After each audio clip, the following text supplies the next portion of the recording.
1 Samuel 8. In his old age, Samuel appointed his sons as judges over Israel. The name of his firstborn was Joel. The name of his second son was Abijah.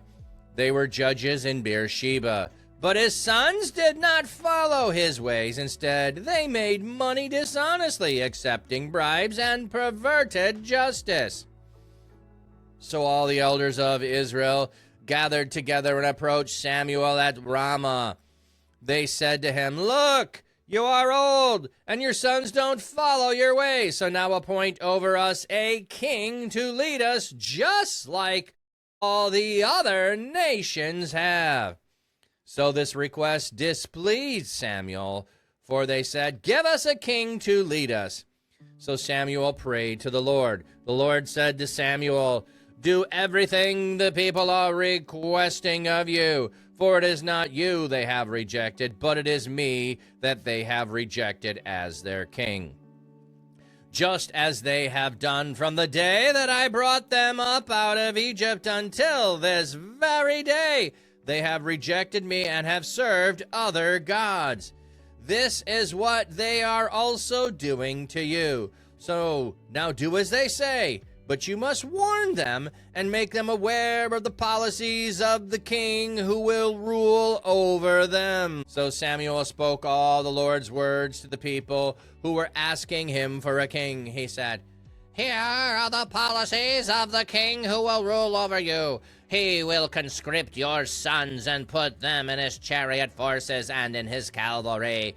They will run in front of his chariot. He will appoint for himself leaders of 1,000 and leaders of 50, as well as those who will plow his ground, reap his harvest, and make his weapons of war and his chariot equipment.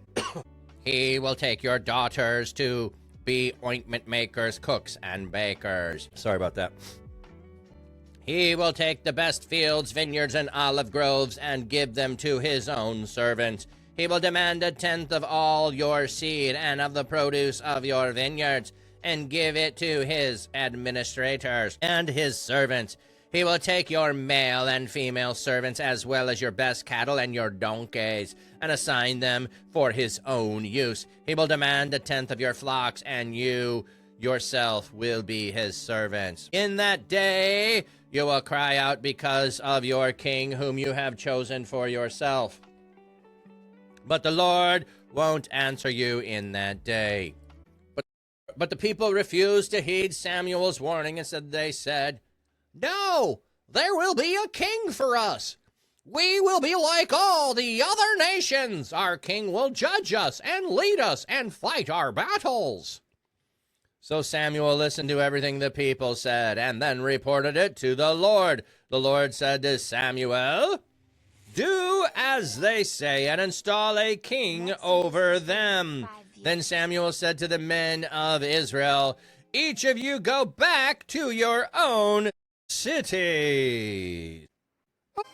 So in 1 Samuel 8 here, as Samuel gets old, he appoints his sons as judges over Israel. This is a natural thing to do. He is a judge. His sons have grown up. He should do this. What's interesting, though, is the reason that Samuel has partly the position he has is because Eli had a couple of kids that did not follow God's ways. Okay? They did horrible things at the temple. Now, we don't have any story of Samuel's wife. We don't have any story of his kids. We only have the mention here. His firstborn is Joel. His second son is Abijah. They were judges in Beersheba. They didn't follow his ways. They were dishonest. They took bribes. They perverted justice. So, yeah, let me help you. I can make sure that you get the right answer, that I will reside in your favor. So, it's right for the people to reject his sons. Samuel should have seen this. Samuel should have corrected this. So his sons are not following his ways, which was the problem that got Samuel the position in the first place. Samuel should be incredibly attuned to making sure this doesn't happen. So either he does it and doesn't correct it, or he puts his sons in place with the probability and possibility of already knowing that they would do this, and he shouldn't have put them in place in the first place.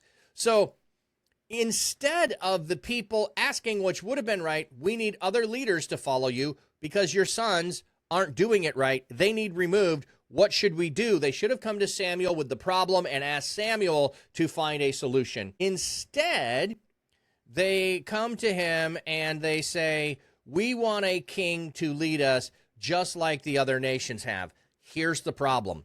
We want to be like the other nations. We don't want to be unique and separate from the other nations.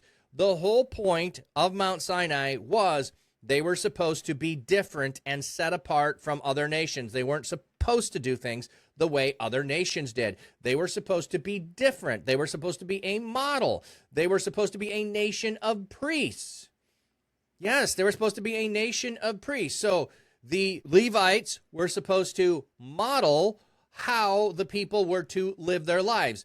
The priests were to be modeling to the Levites how they were supposed to live their lives. The Levites modeling to the people how they were to live their lives. The people modeling to the other nations how they should live their lives. It's supposed to be this ongoing, looking down model of how do they live? I live similarly. How do they live? I live similarly. Not exactly the same because priests had different regulations than the Levites did. And Levites had different regulations than the people, but they are the model. So in doing this, they are rejecting the covenant that said they were to be different.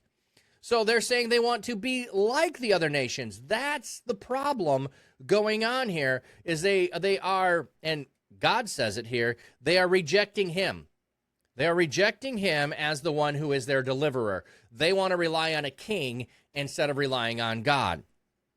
So Samuel goes to God. God says, hey, it's not you, it's me. This is the original. It's not you, it's me. Hey, it's not you, it's me they're rejecting. It's not you that they have a problem with, it's me. So do everything that they have requested, but tell them what's going to happen. So they're rejecting me. They've been rejecting me since the day they came out of Egypt. They continue to reject me. So we're going to give them what they want. Just like, remember when they wanted meat to eat and he said, you want meat to eat? I'm going to give you so much meat it's going to be coming out your nostrils. And so he did. And now they want a king. Oh, you want a king? I'm going to give you a king. You sure you know what you're asking for? Because I'm going to give it to you. And here's what it's going to be. Oh, yeah, that sounds wonderful. Goody. He's going to take a 10% of everything I own. That sounds lovely. I'd love to have less. Said nobody ever. Oh, he's going to take my sons and daughters to be his servants. He's going to take my land. He's going to take my cows. He's going to take my sheep. He's going to take my hats. Like, no way, man. I ain't giving you 10% of my hats. Get your own. Just saying.